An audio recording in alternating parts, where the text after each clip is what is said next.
I'm Dr. Kimberly Manning. And this is Dr. Ashley McMullen. And you're listening to the Human Doctor Podcast, where we explore the human side of medicine, along with teaching, living, learning, and all things in between. Using the power of storytelling, conversation, and connectedness. Hey, we're two dope academic internal medicine doctors, but we ain't your doctors. So if you perceive anything we say here as medical advice, no, it ain't that. Also, the things we say, they only reflect our brilliant Black woman magic mind and not our employers. You could have been anywhere, y'all, but you chose to be here with us, and we appreciate you. Let's go. Here we go. Recording in progress. Yay. Second time's the charm. It really is. It has to be. My heart can't take it. Right. So to whoever is wondering where we were on Wednesday, it is not because we did not record. It's because we recorded, but because we are so dedicated to the quality of this here podcast for your listening pleasure, the sound just wasn't right. And by sound not right, it means Kimberly Manning's mic was wonky. Well, as the executive producer, I can't let you take all the credit. We keep a growth mindset. So. Oh, I like that. I like that. Mm-hmm. Yeah. Well, I know how you were doing a couple days ago when we recorded. How are you doing today on a scale of 1 to 5? I would say actually a similar vibe. I'm going to give myself a 4.2. Okay. This morning, there's definitely room for improvement. I think that, I've still been, feeling a little downcast. I'll be completely transparent about, just be life in right now in so many different ways. And at the same time, I'm just continuously bolstered by the ability to be uplifted by my friends, spend time, with myself. One thing I'll share actually that I'm actually really proud of. So my group of coaching students whom I love so dearly, and I miss them because they're off, doing clerkship rotations for the first time. But at our last small group before the holiday, they surprised me with a gift, which was a little watercolor set, which I don't even I would never have bought this for myself. I don't know where it came from, but I was really grateful. I thought it was really sweet. Although I was like, I have no idea when I'm actually going to use this. But I started using it this week just to kind of put my mind in a different space and tap into some creativity. And I really, really love it. I mean, I honestly think this is a very Ashley thing for them to give you though. Because who's going to sit and watercolor? That would be Ashley. Yes. You probably sit on a bench somewhere looking at a tree. Yep. Like trying to get all the leaves right. Yep. No, there's some plants in there. Yep. There's some plants in there. Yeah. Did they give you a coloring book with it or something? No, it's all from my mind. It's freestyle. So maybe one of these days I'll send you something just for you. Okay. And as you can see by the artwork in my office right now, I'm down for somebody's hand-drawn situation. I will hang it on my wall. Yeah. I will. I'm not against that. I'm not bougie like that. I love it. Let me see. Today, I am a perimenopausal 4.3. Okay. Again, I can continue to grow in my empathy for my sisters and non-binary folk who are of a certain age. Lord have mercy. This is crazy. There's just so much happening with the body. Again, the wisdom is cool. Yeah. But my hair getting thinner, hot flashes, and taking my jacket on and off like 500 times a day is not fun. Yeah.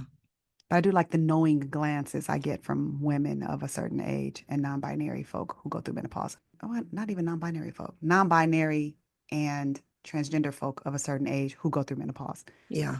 They look in my direction, give me a little wink, like, I know what you're doing, girl. Yeah. So this morning, I joined my colleagues in the Division of Infectious Diseases at Emory to sit on a panel really just to kind of talk about a little bit about what's going on in the world right now. Our colleagues in infectious diseases and those who are caring for human beings living with HIV, and just a lot of the global health community and everything, they are really feeling this in a different kind of way. Mm, A lot of the executive orders and how it impacts research and kinds of stuff.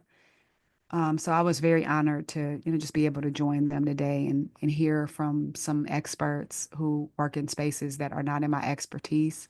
mhm. But I want to just share one thing that I said this morning that I've been thinking about, and it is in relation to how people respond when a lot of chaos is happening, especially chaos that hurts. Yeah. Depending on your unique identity, you might feel urgency. You feel like, oh, I got to do something right now. I got to say something right now. Hmm. I don't know that that doesn't always serve us. Now, every person is different, and this is, just more how I'm fleshing out how I'm thinking right now. But I thought about how back in the day when I used to watch Friday the 13th movies. Did you ever watch Friday the 13th before? No. I mean, I You know of the movies, but I can say like around the time that they were out and I, popular, I was not in the yes, you space where were. I could see You that and were not be in the, terrified. let's say, I thought you were in the space of your mother's ovary, but I was. Either way, in Friday the 13th, as many know, the villain was Jason, Mhm.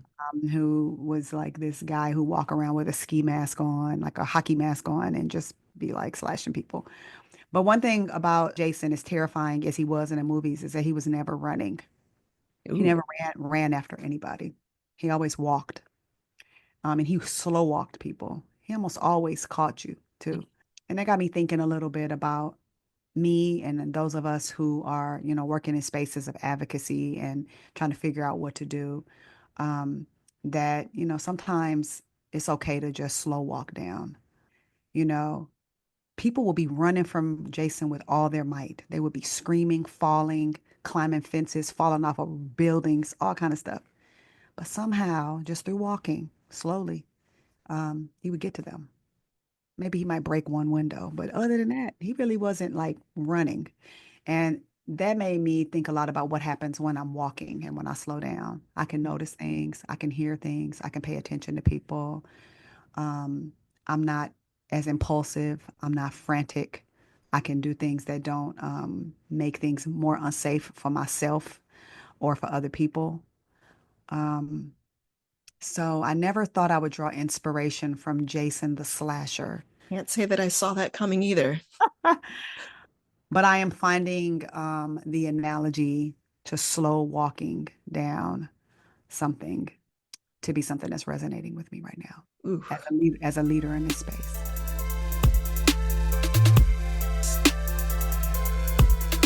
Well, I think that is a perfect transition because it highlights the sheer genius that is Dr. Manning. I don't know of anybody else who could have drawn that perfect message from a 90s era slasher movie, but you did. And I'm even more excited for the story that you're going to bring. Although, flash me a warning if it involves more murder references. I do not recommend slashing people Yeah, I'm or not gonna go or back and watch or it. chasing people with a hockey mask on. Yeah. But you know what I mean. You I get the know what you mean. I know what you mean. So, on that note, sis, what's the what for today? well, the what is why. The what is why. Really turning us on our heads here. Yeah, kind of like who's on first, what's on second. Mm, The what is why. Why do we do what we do? Why do we care about what we care about? Why some of the things that are being disrupted in our world right now? It's a good time to examine why. Why should we be creating inclusive environments? Why should we not have a baseball team that's made up of all catchers? mm, say word. You know what I'm saying? Yeah. Yeah, so I am going to take you on back, probably about somewhere between maybe about 8 years ago. But you know what? I don't know. It was a minute. It's It's been okay. a It's minute, been a minute. Okay. not a hot minute, a minute. It's been a minute. Yes. Um, I was on the hospital service. The month was July. I do remember that because we took a team selfie on 1st of July. Mm, The significant thing about my team that month was that in addition to my resident and my two interns, um, I had two medical students who were on my team who were students who were kind of transitioning out of graduate school combined programs. And so they were Mhm. integrating back into the clinical space. Um, and there were two students. One of the students I will call Joe, Mhm. and the other student I will call Hannah. Those aren't their real names, but the significance of those two individuals is that Hannah was the first medical student that I ever worked with, or individual period that I worked with in the clinical space, that was transgender, Mhm. or is transgender, because she Mhm. still is transgender. Hannah started Emory Medical School before affirming her true gender. So she went by a different name, and she moved forward with becoming her whole self and Mhm.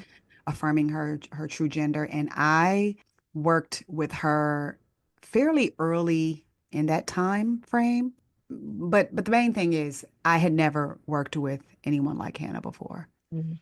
And I really thought before then that, I took great pride in, me being, such an ally, so inclusive, Mhm. always thinking about how to make sure you feel psychologically safe. So I thought I was saying and doing all the right things, but particularly laying it on very thick because I really wanted to make sure Hannah and everybody around knew that, I was, on her side. Yeah. And, it looked a lot of ways. I remember how I used to effusively use Hannah's pronouns in ways that put her directly into a fishbowl and made it very weird. So I would like go to a patient's bedside, and before the patient could say or do anything, as particularly, in a place like Grady Hospital where we have a lot of elders who sometimes might say things that could be hurtful, Yeah. just out of being old school, or how sometimes when people get old, they just feel like they can say whatever they want to say. Yep. I know that. I know that very well. And I would say that at this point, there are individuals, I know there are individuals who transition and it's not clear what their gender assigned at birth was. I think at this point, it was probably apparent to somebody what Hannah's gender assigned at birth was. Mhm.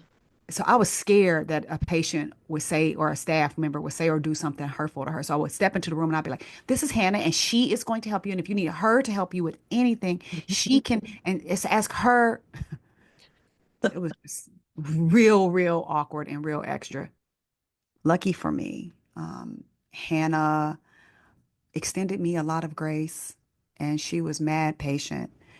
And she pulled me aside about 3 days in, was like, I really appreciate what you're trying to do, but you probably might need to, like, in the nicest way she could, like, dial that thing back some. Like, you ain't got to use my pronouns like Mhm. 500 times for no reason. It wouldn't even be her patient.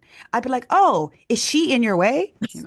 Calm down. Yes. Um, and I was fortunate that she said that to me. Mm. She could have gone to her friends and made fun of me.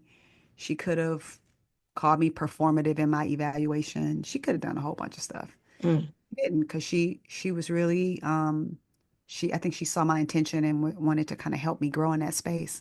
Man. So I began to kind of dial it back some, or so I thought. And that was a lumpy month. Mm. You know, I said and did a lot of things that now that I've grown, and now that I've learned more, that were just absolutely not okay. One time that stands out is that there was a time where I was thinking I was going to give Hannah some feedback about sort of ways to make her time working on the hospital service a little more smooth. And I don't know what I was thinking. I was thinking I was going to give her some advice on, how to carry herself. And Mm. I mean, it was it like, and I'm saying it out loud because it was absolutely a micro/macro aggression. It Mm. absolutely was, regardless of what my intention was. And I knew how wrong and how bad it was when the following day Hannah came to work and she was dressed very gender neutral, which was not at all her style.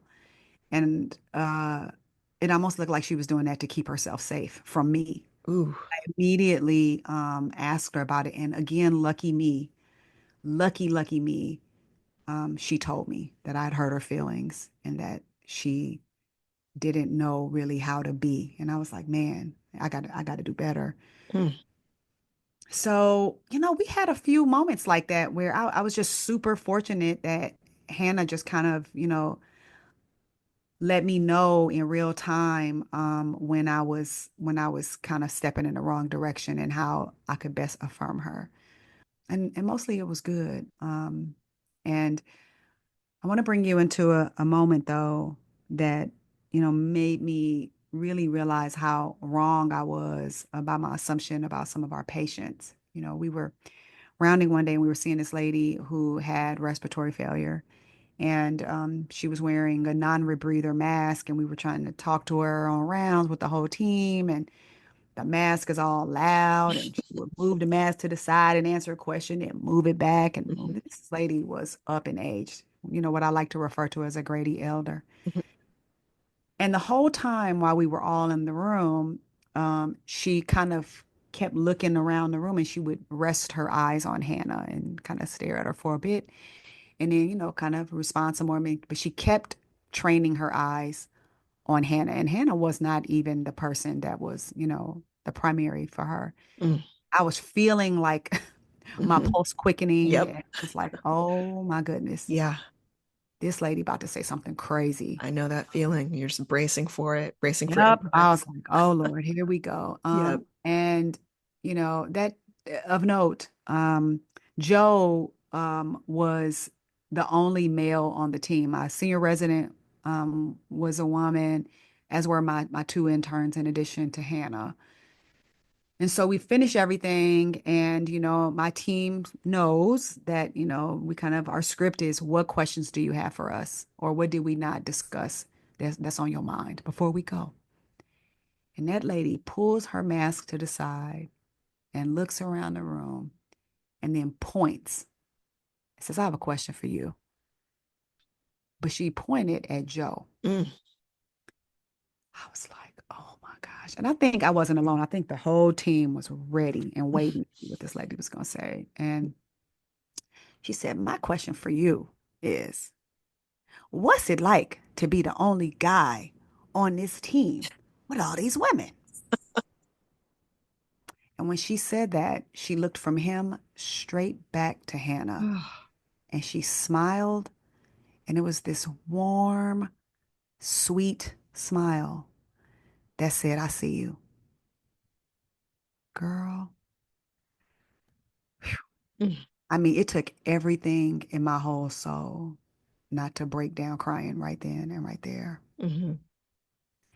because it was so subtle and so like tender and so like she didn't have to do it. Yeah.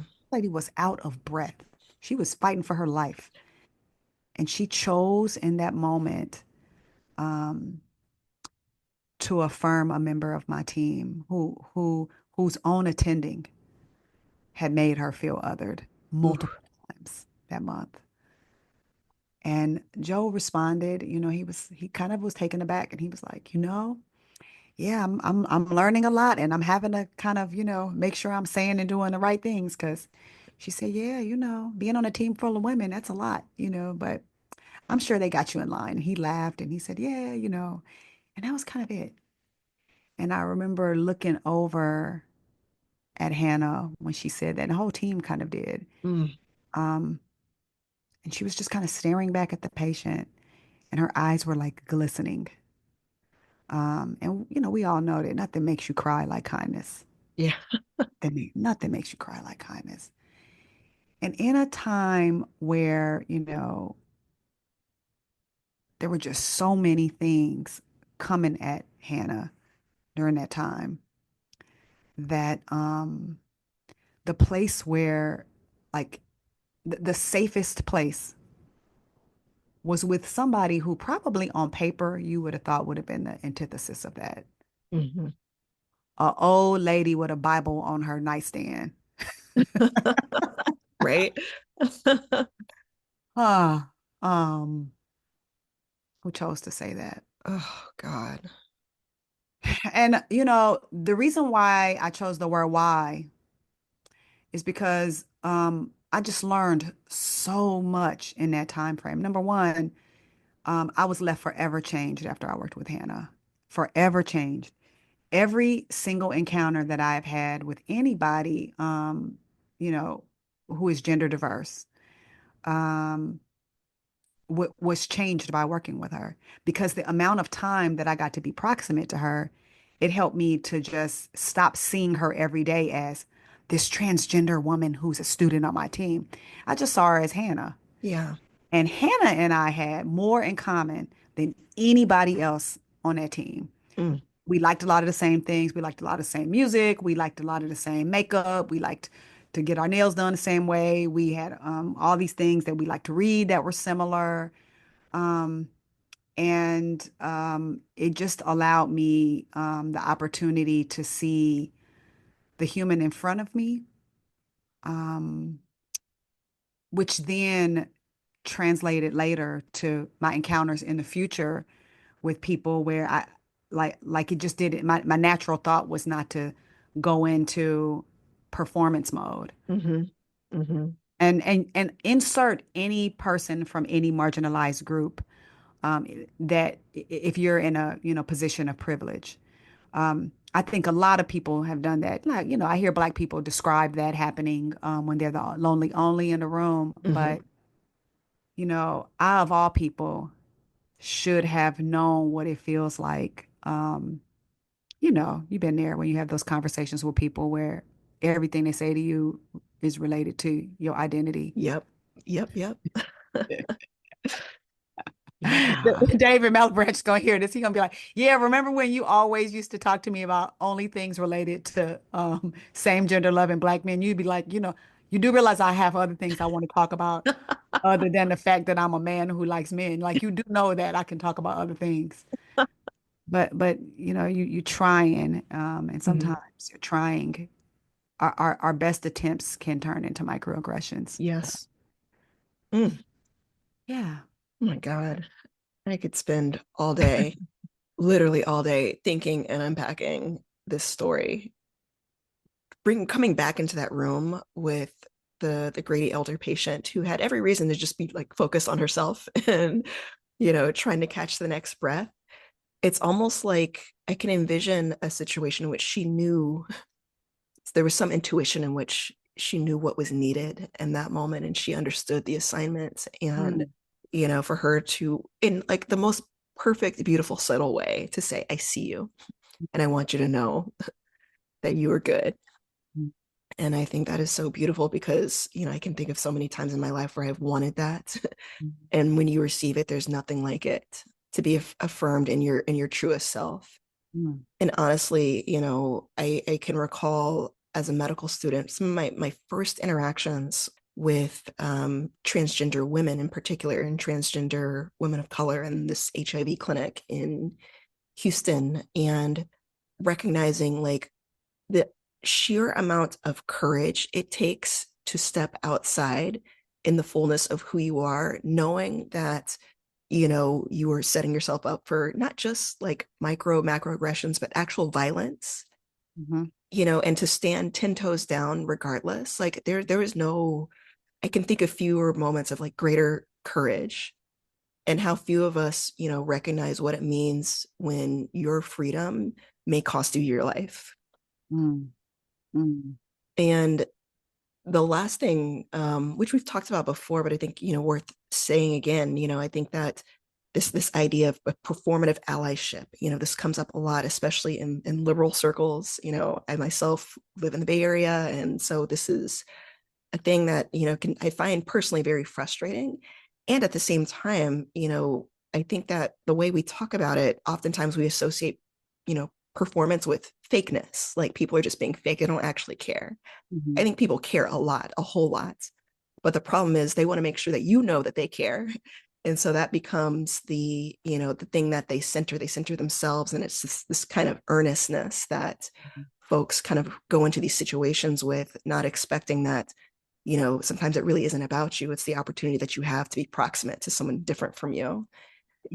As an attending physician, you want to have authority. Yeah. You want to be the person who is modeling how to be. Mm-hmm. But I was the student. I was, I was a student in that time. There was so much that I did not know, but I wanted to project that I did know. Ooh, yeah. Yeah, one thing I actually remember to a conversation that we had, and she asked me, was I familiar with much of the work of Kimberly Crenshaw and intersectionality? And at that time, I was not. I was not. I wasn't even familiar with the term. And it was Hannah who taught me about intersectionality, gave me some things to read, and was helping me understand sort of the complexity of, even the difference of like what it means to be a Black trans woman. Hannah is not Black, and she just, she was just very thoughtful and willing to teach me. Yeah. And I do know that a lot of people who particularly people who share our race are sometimes like so tired of that they're like, I'm not willing to teach you anything. Why is it at my job? But the thing is, I cannot count how many people are better for her patience with me. I really cannot count. Yeah. Um, and I like to believe that, my interactions with her and then later friendship with her, um, and even my friendship with like David and some other people, that it really set the stage for me to be the kind of friend to you that I am. Yeah.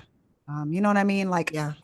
I think about things about you like all together. I think like you like trees, you be liking to go to bookstores, you flew to, Sydney by yourself, you are a queer Black woman, you are a general internist, you work at the VA. I mean, I just like, whereas before I didn't know how to do that. It was like Wow. big Q, Yeah.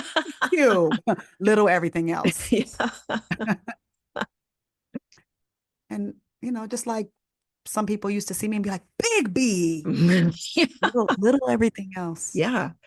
Yeah. That's very real. We make the categories bigger than the human being. Yeah. Mm. Yeah.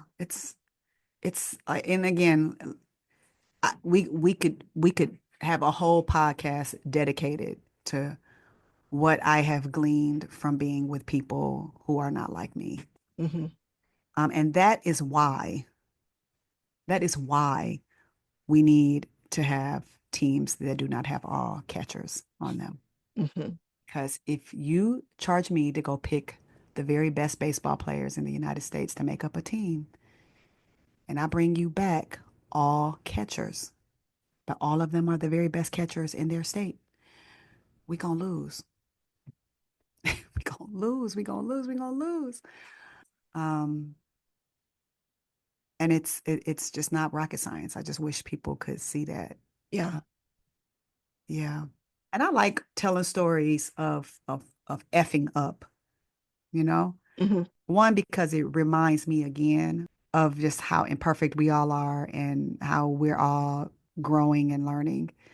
Um, but I also want to permit anybody who is listening and who wants to do the right thing to still leave a space for, even if your intentions are good, for you to be wrong.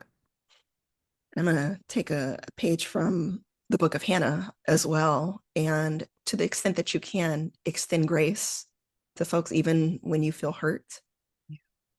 And if there's an opportunity and you have the energy to maybe, shift someone's energy in a different direction, what a gift that you have to give them and then everybody who comes after you.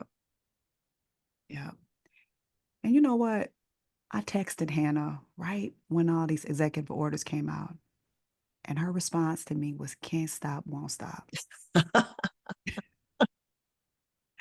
She is still badass and probably somewhere still teaching people through her example. So Amazing. Hannah, I did not use your real name, but I feel pretty confident that you would be okay that I shared this story. Um, Thank you for your grace that you extended me, and thank you for all that you taught me. And I assure you that my patients and my learners, and hopefully our listeners, are better for it. I know I am. Thank you, Hannah. I think it's probably time for me to slow walk through the rest of this day. I'm still just getting started. And So, I'm having a hot flash, so I probably need to go get a fan. oh man. Woo, honey. And she pulls the fan out. This is perfect. All right, sis. I love you so much. I love you too. Right. You have the best day. All right. And you do the same. Stay cool.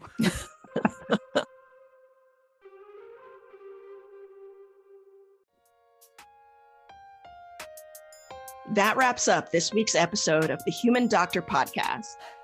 Special thanks to our favorite brother gastroenterologist, Dr. Chuma Obiname, for the beats. Shout out to the Dr. Ashley McMullen for editing and production. Mad love to our podcast family at The Nocturnist and the Clinical Problem Solvers, our Med Twitter fam. And especially shout out to all of you, our listeners. Until next week, remember, we see you and you are enough. Holla!